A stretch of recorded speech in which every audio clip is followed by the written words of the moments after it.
ఆదికాండం 32వ అధ్యాయము 22 నుంచి 30 వరకు మనం చూద్దాము. మరి ఇది మనకందరికీ తెలిసిన వాక్య భాగమైనప్పటికీ కొన్ని విషయాలను కొంచెం డీటెయిల్‌గా మనం చూద్దాం. యాకోబు ఎబ్బోకు రేవు దాటిపోయాను. ఇది వాక్యము కాస్త బైబిల్ చదివిన వాళ్ళందరికీ తెలుసు. అయితే యాకోబు వారిని తీసుకొని ఆ ఏరు దాటించి తనకు కలిగినదంతయు పంపివేశాను. యాకోబు ఒక్కడు మిగిలిపోయెను. ఇది మనం చూస్తూ ఉన్నాం. యాకోబు ఒక్కడు మిగిలిపోయాను కదా!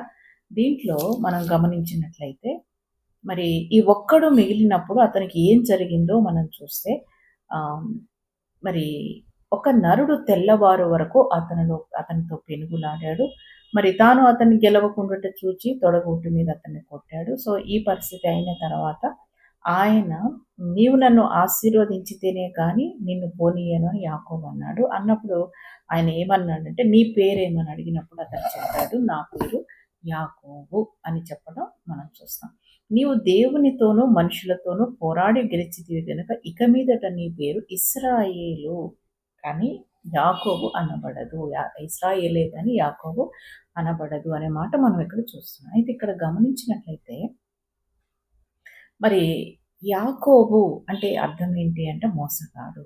అసలు ఈ పేరు అతనికి ఎందుకు పెట్టబడింది ఒకటి. రెండోది ఏంటి అని అంటే మరి ఇశ్రాయేలు అనే పేరు చాలా ఫేమస్ అయిపోయింది కదా! మరి ఇశ్రాయేలు అనే పేరు ఇతనికి పెట్టబడింది. కారణం ఏంటంటే నీవు దేవునితోనూ మనుషులతోనూ పోరాడి గెలిచితివి. ఏం పోరాటం చేశాడు యాకోబు? మరి అంటే మనం చూసినట్లయితే ఏ పోరాటం చేశాడు? ఎందులో గెలిచాడు? అది మనం చూసినట్లయితే ఆదికాండము 25వ అధ్యాయం చూస్తే అతని పోరాటం ఎక్కడ స్టార్ట్ అయింది అంటే గర్భములోనే అతని పోరాటం స్టార్ట్ అయింది అని మనకు అర్థమవుతుంది కదా! మరి ఆదికాండము 25:22లో రిబ్కా గురించి రాయబడింది. ఆమె గర్భములో శిశువులు ఒకనితోనొకడు పెనుగులాడిరి. ఎంతగా పెనుగులాడారంటే ఆమె అది భరించలేక ఇలాగైతే నేను బ్రతుకుట ఎందుకు అనుకుందంటే అంతగా ఆమె స్ట్రగుల్ అయిందనమాట. ఆ పెనుగులాట అంతగా ఉంది. అంటే ఈ పోరాటము గర్భములోనే మొదలు పెట్టాడు యాకోబు. తర్వాత మరి దేవుణ్ణి అడిగినప్పుడు దేవుడు ఆమెకి ఇచ్చిన జవాబు ఏంటి అంటే పెద్దవాడు చిన్నవానికి దాసుడగును. అంటే ఆ పోరాటములో దేవుడు తన ఏర్పాటును రిబ్కాకు బయలుపరచడం ఈ విషయాలన్నీ జరిగాయి. తర్వాత మనం చూసినట్లయితే మరి ఈ ప్రసూతి దినములు నిండినప్పుడు ఆమె గర్భమందు కవలలు ఉండిరి. మొదటివాడు ఎర్రనివాడుగా బయటకు వచ్చాను. ఫస్ట్ ఏశావు బయటకు వచ్చాడు, ఎర్రనివాడుగా బయటకు వచ్చాడు. మరి ఒళ్ళంతా రోమములు కలిగి అతను ఉన్నాడు. అతనికి ఏశావు అని పేరు పెట్టారు. మరి ఇక్కడ చూసినప్పుడు అతని తరువాత అతని సహోదరుడు బయటకు వచ్చినప్పుడు అతని చెయ్యి ఏశావు మడమను పట్టుకుందంట. ఫస్ట్ వచ్చిన సహోదరుని త్రోసివేసి తను బయటకు రావాలని ప్రయత్నం అనేది ఇక్కడ మనకు కనిపిస్తుంది. కాబట్టి పుట్టినప్పటి నుంచి అతనిలో ఒక పోరాటం, ఏదో జయించాలి, ఏదో గెలవాలి, ఏదో సాధించాలి అనే ఆశ అతనిలో మనకి కనిపిస్తూ ఉందన్నమాట. సో మరి ఇంకొక సందర్భానికి వచ్చినట్లయితే మరి గర్భంలో ఉన్నప్పుడు ప్రసవ టైంలో కూడా మనం చూసాం అతని పోరాటాన్ని. ఇప్పుడు 25వ అధ్యాయంలోకి మనం చూసినప్పుడు ఏశావు మరి ఒకరోజు అలసిపోయి వచ్చాడు. యాకోబు మరి ఒక కూర వండుకొని ఉన్నాడు. కలగూర వంటకము వండుకొని చుండగా అప్పుడు ఏశావు వచ్చాడు. మరి నాకు ఆకలిగా ఉంది దానిలో కొంచెం పెట్టమన్నప్పుడు యాకోబు ఏం అడుగుతాడు అంటే నీ జ్యేష్ఠత్వము నాకు ఇమ్మన్నాడు. అసలు ఈ డీల్ చాలా ఆశ్చర్యంగా ఉంటుంది. ఏంటి అంటే మరి కూర ఇవ్వటం ఏంటి, జ్యేష్ఠత్వాన్ని అడగటం ఏంటి? జ్యేష్ఠత్వం అంటే ఏంటంటే అది పుట్టుకతో వచ్చిన హక్కు, దాంతో ఎన్నో బ్లెస్సింగ్స్ జోడించి ఉన్నాయన్నమాట. ఈ బ్లెస్సింగ్స్ అన్ని వాళ్ళకి తెలిసే ఉంటాయి, తెలియకుండా ఉంటాయి. ఎందుకంటే జ్యేష్ఠత్వపు హక్కు మరి యాకోబు అడిగాడు అంటే మరి అవి తెలుసు కాబట్టి అడిగాడు కదా. మరి అవి ఏశావుకు కూడా తెలిసి ఉంటాయిగా. కానీ ఏశావు దానికి అంత ఇంపార్టెన్స్ ఇవ్వలేదన్నమాట. ఎన్ని గందరగోళాలు అవుతున్నాయి, నాకు అన్ని విషయాలు తెలుసు, కానీ అతను మాత్రం దానికి ఇంపార్టెన్స్ ఇవ్వలేదు. జ్యేష్ఠత్వపు హక్కు కంటే అతను ఎక్కువ దేనికి ప్రయారిటీ ఇచ్చాడు అని అంటే ఇప్పుడు ఈ చిక్కుడుగాయల కూర తింటే చాలు. అంటే ఇప్పుడు నా ఆకలి తీరితే చాలు. అంటే టెంపరరీ థింగ్స్ మీద అతను దృష్టి పెట్టినట్లుగా మనకర్థమవుతుంది. మనం గూడా చాలా సార్లు ఏం చేస్తామంటే, ఈరోజు ఇది గడిస్తే చాలు. ప్రభా ఈరోజు సాయం చేయలే ప్రభా చాలంటాం. లేకపోతే ఈరోజు నా కుమారునికి ఈ విషయంలో సహాయం చేయి. ఈరోజు నా కుమార్తెకి ఈ విషయంలో సాయం చేయి చాలు. కదా! అంతవరకే మనం ఉంటాం. కానీ ప్రభు వచ్చింది ఎందుకు అనంటే, నిత్య జీవాన్ని ఇవ్వటానికే వచ్చారు. మనకు తెలుసు గదా! మరి యోహాను 3:16లో మరి తన యందు విశ్వాసం ఉంచు వారికి నిత్య జీవం అనుగ్రహించడానికి ఆయనొచ్చాడు. అసలు దాన్ని మనం ఎవరం కూడా పట్టించుకోము. మరి అదే విధంగా ఏశావు కూడా ఇక్కడ ఏమంటున్నాడంటే, ముందు చిక్కుడుగాయ కూర ఇవ్వు, ఆకలి తీర్చుకోవాలి. తర్వాత నీ జ్యేష్ఠత్వపు హక్కు నేనేం చేస్తాను ఇప్పుడు చచ్చిపోతే? ఏంటండి ఒక్క పూట భోజనం తినకపోతే చనిపోతాడా? కానీ అతను థింకింగ్ ఎలా ఉంది అనంటే, దేనికి ప్రయారిటీ ఇవ్వాలో దానికి ఇవ్వడం లేదు అనేది మనకిక్కడ అర్థమవుతుంది. కాబట్టి ఇతను ఏమంటున్నాడంటే, నేను చచ్చిపోయేటట్టున్నాను, జ్యేష్ఠత్వపు హక్కు నాకెందుకు తీసేసుకో అన్నాడు. చిక్కుడుగాయల కూరకి జ్యేష్ఠత్వపు హక్కును అమ్మి వేసిన ఏశావు. ఈ జ్యేష్ఠత్వపు హక్కు వల్ల యాకోబుకు దక్కింది ఏంటి అనంటే, తరతరాలుగా అతని వంశము దీవించబడింది. అతని వంశములో నుండి యేసుక్రీస్తు వచ్చాడు. మరి ఎన్నో బ్లెస్సింగ్స్ యాకోబు సంతానం పొందుకున్నాడు. ఇతనేంటంటే మరి ఏశావు వద్దనుకున్నాడు. ఒక రకంగా తృణీకరించాడు. కాబట్టి ఇక్కడ మనం చూస్తే ఇక్కడే యాకోబు బ్లెస్ అయ్యాడు. ఇక్కడే బ్లెస్సింగ్స్ అతనికొచ్చేసాయి చెప్పాలంటే.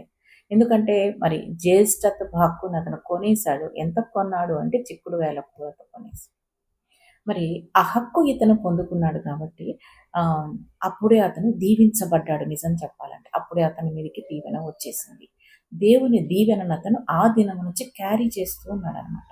అయితే ఈ సంగతి తెలియని ఇస్సాకు ఏం చేశాడంటే, నేను పెద్ద కుమారుని దీవిస్తానని చెప్పి, పెద్ద కుమారుని ఏశావుని పిలిచి, నాకు మరి మంచి భోజనము తీసుకురా, నా కొరకు వేటాడి మాంసము తీసుకొనిరా, నాకు వండుకొనిరా, ఎందుకంటే నేను నిన్ను చనిపోకముందు నేను నిన్ను దీవించాలి అని చెప్పి అంటాడు. సరే ఏశావు బయటికి వెళ్తాడు. ఈలోపు మరి రిబ్కా వచ్చి యాకోబును ప్రేరేపించి మొత్తానికి ఏశావు కంటే ముందు యాకోబు వెళ్ళేటట్లుగా చేస్తాడు. ఈ విషయాలు మనకు తెలుసు. అయితే యాకోబు ఇస్సాకు దగ్గరకు వచ్చినప్పుడు ఇస్సాకు అంటాడు, చేతులు ఏశావువి కానీ స్వరము యాకోబుది. చూడండి, అంటే ఇతను కళ్ళు కనపడకపోయినప్పటికీ సెన్స్ చేయగలుగుతున్నాడు. తడిమి చూస్తున్నాడు, సెన్స్ చేశాడు. ఏంటి అంటే స్వరం అయితే యాకోబుదే, అందులో డౌట్ ఏం లేదు. కానీ చేతులేంటి ఏశావు చేతుల్లాగా ఉన్నాయి. అంటే ఈ రెండిటికి టాలీ కావట్లేదు. కాబట్టి వెంటనే అతనికి ఒక డౌట్ వచ్చింది ఏశావా యాకోబా, అసలు ఏం జరుగుతుంది అని ఒక డౌట్ అనేది అతనికి వచ్చింది, రాలేదని కాదు. కానీ అతను ఏం చేశాడంటే దగ్గరికి రమ్మని పిలిచి ఏమంటాడు అనంటే, మరి అప్పుడు అతని వస్త్రములను వాసన చూచి అతనిని దీవించి ఇట్లా నేను ఏమన్నాడంటే, నా కుమారుని వాసన యెహోవా దీవించిన చేని వాసన వలె ఉన్నది. అయితే ఇతని ఆత్మీయమైన మరి అవయవాలు అంటే ఆత్మీయంగా అతను సెన్స్ చేయగలుగుతున్నాడు. నా కుమారుని వాసన, ఆ వాసనను సెన్స్ చేయగలిగాడు కదా. పౌలు గారు అంటాడు కదా, మేము పరిమళ వాసనగా ఉన్నాము అంటాడు కదా. అట్లాగే ఈ వాసనని, ఈ ఆత్మీయమైన దేవుని సన్నిధిని అతడు సెన్స్ చేయగలిగాడు. అందుకనే మరి స్వరము యాకోబు స్వరం అయినప్పటికీ అతను ఈ ఆత్మీయమైన ముక్కుతోటి ఆ వాసనను సెన్స్ చేసి, అంటే ఆత్మీయమైన సెన్సెస్ తోటి దేవుని సన్నిధి ఇతనితో ఉంది, దేవుని దీవెన ఇతనితో ఉంది అని అర్థం చేసుకున్నాడు కాబట్టి మరి యాకోబును దీవించాడు. నా కుమారుని వాసన యెహోవా దీవించిన చేని వాసన వలె ఉన్నది. అంటే దీవెనని అతడు గ్రహించాడు. సో ఇక్కడ కూడా యాకోబు ఒక పోరాటంలో నుంచి వచ్చాడు. మరి ఎందుకంటే తల్లి ప్రేరేపిస్తా ఉన్నప్పుడు మొదట యాకోబు ఒప్పుకోలేదు. నా తండ్రి ఒకవేళ గ్రహించాడు అంటే దీవెన సంగతి ప్రక్కన పెట్టు, నన్ను శపిచ్చేస్తాడు, నేను వెళ్ళను అంటాడు ఫస్ట్. మనం ఆ అధ్యాయం చదివినప్పుడు మనకు తెలుసు. కానీ తల్లి ప్రేరేపిస్తుంది. ఏమంటదంటే, ఆ శాప మీద నాకు వస్తుంది, నువ్వైతే వెళ్ళు అంట. అంటే ఇక్కడ మనం గమనిస్తే రిబ్కా కూడా బహుశా తన గర్భంలో ఉన్నప్పుడు దేవుడు చెప్పిన మాటను జ్ఞాపకం చేసుకుందేమో. పెద్దవాడు చిన్నవాడికి దాసుడగును అనేది జ్ఞాపకం చేసుకుందేమో. అయితే దేవుని చిత్తాన్ని తరే నెరవేర్చాలనుకుంటుంది. హడావుడిలో ఏమనుకుంది అంటే, ఒకవేళ ఏశావు వస్తాడేమో, ఏశావు మరి వేటాడి మాంసం తెచ్చి దీవెనలు పొందుకుంటాడేమో, అది జరగకూడదు. ఎందుకంటే దేవుడు నాకేం చెప్పాడు, చిన్నవాడు మరి దీవించబడతాడని చెప్పాడు కదా! మరి ఏశావు దీవెనలు పొందుకుంటాడేమో, అలా జరగకూడదు అనేసి ఆమె అనుకుని ఉండొచ్చు. అయితే ఎవరు ఏ విధంగా ప్రయత్నించినప్పటికీ ఇక్కడ అసలు జరిగింది ఏంటి అంటే, ఎప్పుడైతే ఏశావు జ్యేష్ఠ హక్కు వేశాడో దేవుణ్ణి ఒక రకంగా తృణీకరించాడు. దేవుని దీవెనను తృణీకరించాడు. కాబట్టి ఇతను ఏ పరిస్థితికి వచ్చాడు అనంటే, మరి యాకోబు దీవించబడ్డాడు. తర్వాత మనం గమనించినట్లయితే 28వ అధ్యాయంలో చూస్తే 28లో మరి బేతేలు దగ్గర ఒక ఒప్పందం చేసుకుంటాడండి. ఏంటి అనంటే అతనికి ఒక కల వస్తుంది. మరి ఆ కల తర్వాత ఏం ఒప్పందం చేశాడు అంటే, నేను వెళ్ళుచున్న మార్గములో నన్ను కాపాడి తినుటకు ఆహారము, ధరించుకొనుటకు వస్త్రము నీవు దయచేస్తే నేనేం చేస్తాను అంటే, ఈ రాయి దేవుని మందిరమగును, మరియు నీవు నాకిచ్చు యావత్తులో 10వ వంతు నిశ్చయముగా నీకు చెల్లించెదను. ఒక మొక్కుబడి చేసుకున్నాడు. అంటే ఇతనిలో ఒక ఏమంటారు, ఒక స్ట్రగుల్ అన్నమాట. ఎందుకు స్ట్రగుల్ అంటున్నానంటే, ఇతను ఏశావు నుంచి పారిపోతున్నాడు. ఏశావు చంపుతాడేమో అని భయానికి పారిపోతూ ఉన్నాడు. మరి ఆ పారిపోమ్మని చెప్పింది కూడా తల్లి. సో అక్కడి నుంచి అతను పారిపోతూ ఉన్నాం. అతని హృదయంలో ఎటువంటి స్ట్రగుల్స్ ఉంటాయండి ఆ పారిపోతూ ఉన్నప్పుడు కదా! అన్నం నుంచి పారిపోతున్నాడు. ఎంతగానో ప్రేమించిన తల్లి నుంచి అంటే తల్లినే అక్కడి నుంచి వెళ్ళిపోమంది అనుకోండి. అంటే తల్లికి దూరంగా అతను వెళ్తూ ఉన్నాడు. ఎంతో ప్రేమించిన తల్లికి దూరంగా కదా! మరి ఇటువంటి స్థితిలో ఒంటరిగా వెళ్తూ ఉన్నాడు.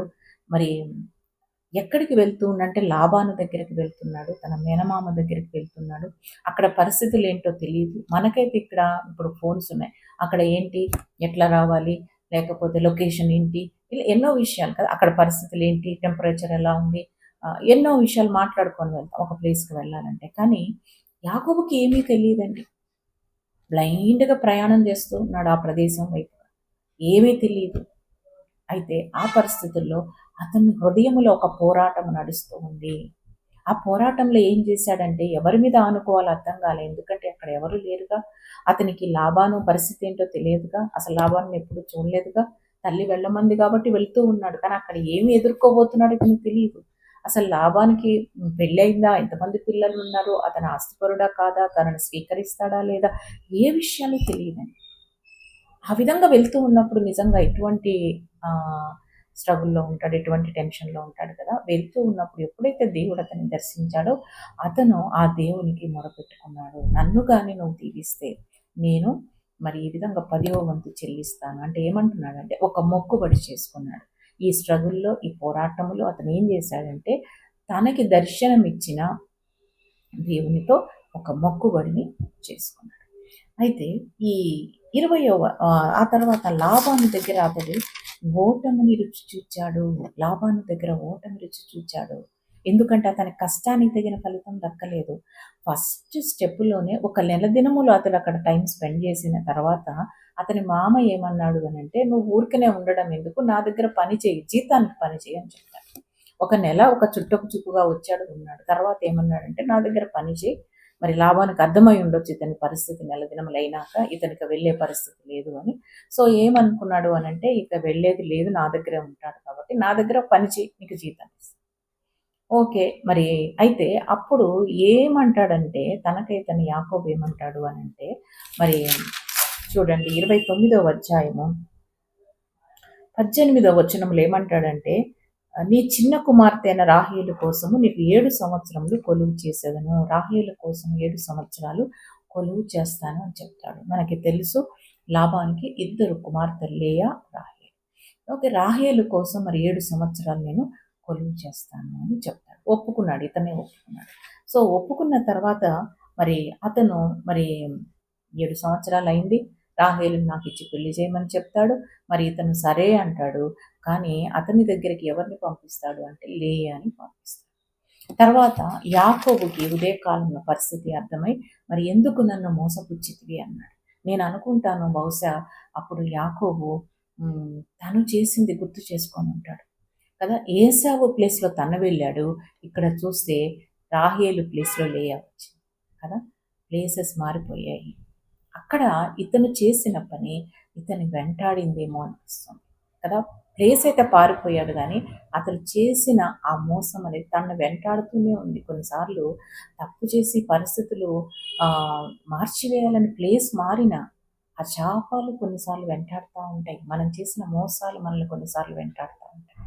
సో, ఈ యాకోబు మరి అంటాడనమాట. "ఎందుకు లేయాని నాకు నా దగ్గరికి ఎందుకు పంపించావు?" అని ఈ విషయాలు అడిగినప్పుడు అతనేం చెప్తాడు, అతను చెప్పింది కూడా రీజనబుల్‌గానే ఉంది. కానీ ఒక మోసముతో చేశాడు ఆ పని. మరి ముందే రాహేలు కోసం కొలువు చేస్తాను అన్నప్పుడు అతను ఓపెన్‌గా చెప్పి ఉండాల్సింది. పెద్ద కుమార్తెకు వివాహం చేయకుండా చిన్న కుమార్తెకు మేము చెయ్యము అని ఏదైనా ఆ విషయాలు మాట్లాడి ఉండాల్సింది. కానీ అతనేం మాట్లాడకుండా మరి కామ్‌గా లేయాని ఇచ్చాడనమాట. సో, ఇప్పుడు ఈ ఇదొక పోరాటం అతనికి. వచ్చిందెందుకు?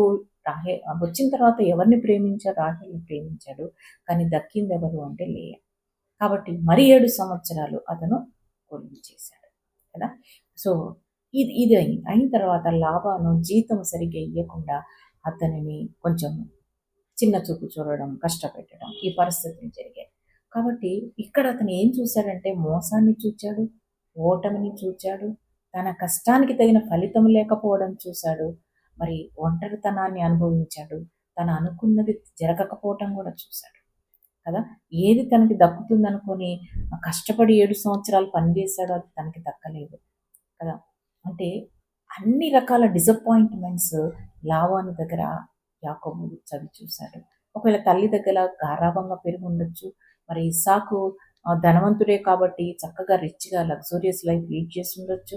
మరి చక్కటి జీవితం, మంచి తల్లిదండ్రులు. సో, అటువంటి జీవితము నుంచి ఇతను పారిపోయి వచ్చి లాబాను దగ్గర ఒక పనివాడుగా ఉంటూ మరి రకరకాల పరిస్థితులు అతను ఫేస్ చేశాడు. తర్వాత 32లోకి మనం మొదట చదివాం గదా! అక్కడికి వచ్చినప్పుడు ఏమంటాడంటే, మరి ప్రభువు అతనితో ఏమంటాడంటే, "నీవు దేవునితోనూ, మనుషులతోనూ పోరాడి గెలిచితివి గనుక, నీవు యాకోబు కాదు ఇప్పటి నుండి ఇశ్రాయేలు." అవును, ఇతడు గెలిచాడు. పోరాడి గెలిచాడు. గర్భములో పోరాడాడు, ప్రసవ సమయంలో పోరాడాడు. మరి జ్యేష్ఠత్వపు హక్కు కోసం ఏశావుతో పోరాడాడు కదా! తర్వాత మరి బేతేలు దగ్గర ఒక ఒప్పందాన్ని చేసుకున్నాడు, మొక్కుబడి చేసుకున్నాడు దేవునితో. తర్వాత లాబాను దగ్గరికొచ్చాడు. ఇక్కడ అతనికి పోరాటం. వీటన్నిటిలో ఏంటి అంటే కొన్నిసార్లు మనుషులతో పోరాడాడు, కొన్నిసార్లు పరిస్థితులతో పోరాడాడు, కొన్నిసార్లు తన మనసుతో తనే ఒక పోరాటంలో ఉన్నాడేమో కదా! ఈ పోరాటాలన్నీ చేసిన తర్వాత యబ్బోకు రేవు దగ్గర ఇంకొక క్రొత్త పోరాటం ఏంటి అనంటే దేవునితో పోరాటం. దేవునితో, మనుషులతో నువ్వు గెలిచావని దేవుడు సర్టిఫికేట్ ఇచ్చేసాడు.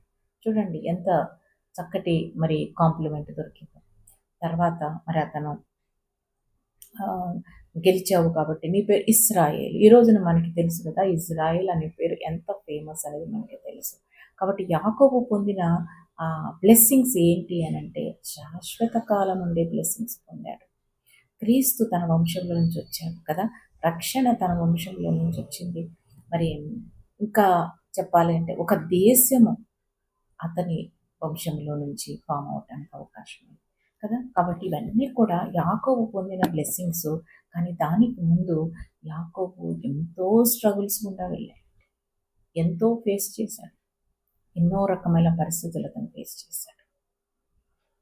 సో, ఈ పోరాటాలన్నిట్లో నుంచి బయటపడి అతను వచ్చి ఏం చేశాడు అనంటే గెలిచి మరి ఒక విజయాన్ని అతను చూశాడు.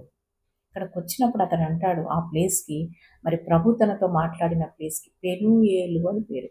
పెనూయేలు అంటే దేవుని నేను చూచానే, దేవుని ముఖము చూచానే అని చెప్పి అక్కడ ఆ ప్లేస్‌కి ఆ పేరు పెడతాడు.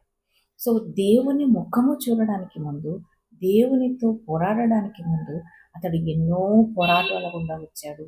ఎన్ని జరిగినప్పటికీ ఒంటరిగా ప్రభువుతో పోరాటం, ఒంటరిగా ఒక్కడే మిగిలిపోయి దేవునితో గడిపిన సమయము అతనికి బ్లెస్సింగ్‌ని తీసుకొని వచ్చింది.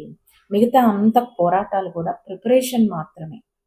ప్రిపరేషన్ మాత్రమే. యాక్చువల్ బ్లెస్సింగ్స్ ఎప్పుడొచ్చాయంటే ఒంటరిగా దేవునితో గడిపినప్పుడు, ఒంటరిగా దేవునితో పోరాడినప్పుడు, ఆ భయములో పోరాడాడు. ఏశావు తన్ని చంపేస్తాడేమో అసలు నెక్స్ట్ డే నాకు ఉంటుందా లేదా అన్న టెన్షన్లో ఉన్నాడు యాకోబు. ఎందుకంటే మరి ఆ విధంగా పారిపోయి ఇచ్చాడు కదా ఏశావు నుంచి. ఏశావు అయితే చంపేస్తానని అందరితో అన్నాడు. ఈ పరిస్థితుల్లో యాకోబు ఎటువంటి స్ట్రగుల్కి లోనై ఉండొచ్చు. అంటే ఇంకా నాకు లైఫ్ లేదు అనుకునే పరిస్థితి అతనికి వచ్చింది. నేను చనిపోతానేమో, నా భార్య బిడ్డలు చనిపోతారేమో. లాబాను దగ్గర నుంచి బయలుదేరి వచ్చాడు కదా భార్య బిడ్డల్ని తీసుకొని. మరి మేమందరం చనిపోతామేమో అనుకున్నాడు. మరి ఆ పరిస్థితుల్లో ఇతను ఏం చేశాడు అనంటే ఆ ఒంటరి ప్రార్థనకు అలవాటయ్యాడు. ఆ ఒంటరి ప్రార్థనలోనే అతను బ్లెస్సింగ్స్ చూడటం జరిగిందనమాట. సో మరి ఈ ఒంటరి ప్రార్థనల్లో అతను చూచిన బ్లెస్సింగ్స్ మన జీవితంలో కూడా జ్ఞాపకం చేసుకున్నాం. ఒంటరి ప్రార్థన యొక్క ప్రాముఖ్యత మనకి ఇక్కడ తెలుస్తూ ఉంది. అయితే ఒక్క రాత్రిలో అతను పొందుకోలేదు, కానీ అతను మరి ఎంతో పోరాటాల గుండా వచ్చాడు కదా. ఏశావు చంపేస్తాడేమో అటువంటి దుఃఖములో, భయములో దేవుని ఆశ్రయించాడు. మరి భయములో మనం చేయాల్సింది ఏంటి అంటే దేవునిని ఆశ్రయించటం. ఆయన్ని ఆశ్రయించే వారికి ఏ మేలు కొదువై ఉండదు. ఆయన్ని ఆశ్రయించటం మనం నేర్చుకోవాలి. ఆయన్ని ఆశ్రయించాలి. భయములో ఆశ్రయించాడు. మరి కొందరైతే భయములో ఇంకా తప్పుదారి పడుతూ ఉంటారు. నాకు భయం కలిగింది కాబట్టి ఈ పని చేస్తే భయం పోతుంది అని తప్పుదారి పడుతూ ఉంటారు. రకరకాల వ్యసనాలకి లోనవుతూ ఉంటారు కదా. కానీ ఇక్కడ చూస్తే యాకోబు తన భయములో దేవుని ఆశ్రయించాడు కదా. మరి మరి భయము కలిగినప్పుడు, ఆయన తట్టు చూసినప్పుడు మనకి వెలుగు కలుగుతుంది అనేది వాక్యం సెలవిస్తోంది.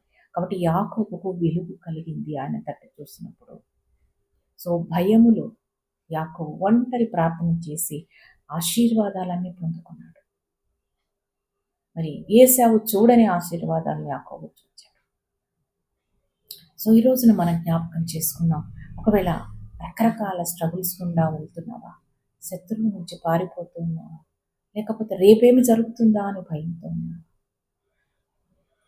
లేకపోతే రకరకాల పోరాటాల గుండా వచ్చాని ఏ రోజైనా నాకు జయం ఉంటుందా అనుకున్నావా, యాకోబుని గుర్తు చేసుకున్నాం. యాకోబు మనకి ఒక సందేశం ఇస్తా ఉన్నాడు. దేవుని ముఖము పెనుయేలు అనుభవం. మనమందరం పెనుయేలు అనుభవంలోకి వచ్చాం. దేవుని ముఖం చూద్దాం, దేవుని సన్నిధిని అనుభవించాం. అప్పుడే నిజముగా ఆశీర్వాదాన్ని పొందాడు. మరి ఆ టైంలో ఇతను చేసింది ఏంటి అంటే తన పేరు యాకోబు అని ఒప్పుకున్నాడు. మనం ఏంటో మనం ప్రభు దగ్గర ఒప్పుకోవాలి. చాలాసార్లు ఈ రోజుల్లో చెప్పాలంటే వేషధారణ అలవాటు అయిపోయింది కదా. దేవుని దగ్గర కూడా వేషధారణ, ప్రార్థనలో కూడా వేషధారణ అలవాటు అయిపోయింది. కానీ నిజానికి యథార్థంగా దేవుని సన్నిధిలో మనం ఒప్పుకున్నప్పుడు దేవుడు మనల్ని ఆశీర్వదిస్తాడు. ఆయన సన్నిధికి వచ్చి మన హృదయాన్ని కుమ్మరించాలి. యథార్థంగా ఆయన ఆశ్రయించాలి కదా. యథార్థవంతులకు మేలు చేయమని దావీదు ప్రార్థిస్తాడు. సో యథార్థతతో ఆయన సన్నిధికి ప్రభు కూడా ఏమంటాడు, ఆరాధించేటప్పుడు నీ పూర్ణ హృదయంతో, పూర్ణ ఆత్మతో, పూర్ణ మనసుతో ఆయన ఆరాధించాలంట. సో ఈ రోజున మరి యాకోబు తన పరిస్థితిని ఒప్పుకున్నట్లుగా, ఒక పోరాటం చేసినట్లుగా. యాకోబులో స్పెషాలిటీ ఏంటంటే ఇంత పోరాటం ఎందుకు చేశాడు అంటే, దేవుడు ఎందుకు అతన్ని ఆశీర్వదించాడు అని అంటే, మోసగాడు అని పేరు పడిన యాకోబు ఎందుకు దీవించబడ్డాడు.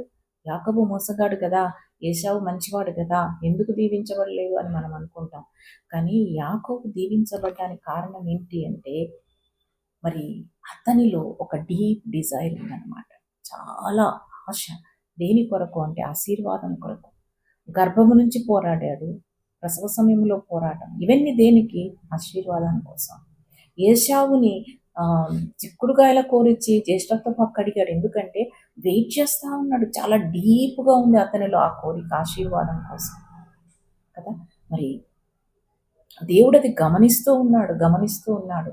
ఏర్పాటు చేసుకున్నాను, కానీ ఏర్పాటుకు తగిన జీవితం యాకోబు జీవిస్తాడా, తగిన ఆశ యాకోబులో ఉంటుందా అని దేవుడు వెయిట్ చేస్తున్నాడు. అతడు పరిపక్వతకు వచ్చినప్పుడు దేవుడు అతన్ని ఆశీర్వదించాడు. సో మోసగాడైనా ఎందుకు దీవించాడు అంటే, అతడు తన యథార్థతను ఒప్పుకున్నాడు. మొట్టమొదట ఏంటంటే అతనిలో ఉన్న ఆ ఆశ దేవునిని అట్రాక్ట్ చేసింది. ఎంత డీప్ డిజైర్ ఉందంటే గర్భం నుంచి మొదలుపెట్టిన ఆ పోరాటము మరి దీవించబడేంత వరకు ఆగలేదన్నమాట. పోరాటం చూసారా? కంటిన్యూస్గా పోరాటం కదా. ఈ పోరాటములో జ్యేష్ఠత్వ హక్కు కోసం మరి తనను ప్రేమించిన తల్లిని కూడా వదిలి పారిపోవలసిన పరిస్థితి, అయినా సహించాడు. అది అతనిలో ఉన్న మరి గొప్పతనం అనమాట, అతనిలో ఉన్న పట్టుదల. సో ఈ పట్టుదల ఒక్క రాత్రి ప్రార్థన కాదండి. చాలామంది ఏమంటారంటే ఒక్క రాత్రి ప్రార్థనలో పట్టుదలతో చేస్తే మనం పొందుకుంటాం అంటే జరుగుతాయి, జరగవని నేను ప్రభు కృపను బట్టి మనం జరుగుతాయి. కానీ అది ఒక్క రాత్రిలో జరిగింది కాదండి. ఆ పోరాటము మొదలుపెట్టాడు, గర్భం నుంచి మొదలుపెట్టాడు. ఆ ఆశ ఎప్పటి నుంచో అతనిలో ఉంది, ప్రయత్నం చేస్తూ ఉన్నాడు. చూడండి, ఒక్కసారి చిక్కుడుగాయల కూర అడిగినప్పుడు జ్యేష్ఠత్వ కమ్మివేయమన్నాడంటే అతను ఎంతగా ఎదురు చూస్తూ ఉన్నాడు. అతనిలో ఎటువంటి ఆశ ఉండి ఉంటుంది. అంత ఆశతో మనం ఉండి ప్రభువును ఆశ్రయించాలి. సో ఈ రోజున మనలో యథార్థత ఉందా? మనలో అంత ఆశ ఉందా? ఆశీర్వాదం కోసం ఆశ ఉందా? ఎంతటి ఆశ మనకి? ఒక్కరోజు కోసమా? 2 రోజుల కోసమా? ఎప్పటి నుంచి ఆశ ఉంది? ఎంతకాలం ఆశ కొనసాగుతుంది కదా. కొంతమంది రక్షణ పొందినప్పుడు అప్పటికప్పుడు చాలా ఉత్సాహంగా 1 సంవత్సరం వరకు దేవదూతల్లాగా జీవిస్తారు. ఆశ అంతటితో అంతమైపోతుంది. ఆ విధంగా కాదు, కానీ మనకున్న ఆశ, ఆశీర్వాదం కోసం మనకున్న ఆశ అంతమ వరకు, ఆశీర్వాదం పొందు వరకు అది మనకి కంటిన్యూ కావాలి. ఈ వాక్యం వినిన మీరందరినీ కూడా దేవుడు దీవించును గాక. యాకోబులో ఉన్న ఆ దృష్టి, ఆశీర్వాదం కొరకైన ఆ ఆశ, మరి ఆ ప్రార్థన జీవితం దేవుడు మనకందరికీ అనుగ్రహించును గాక. ఆమేన్.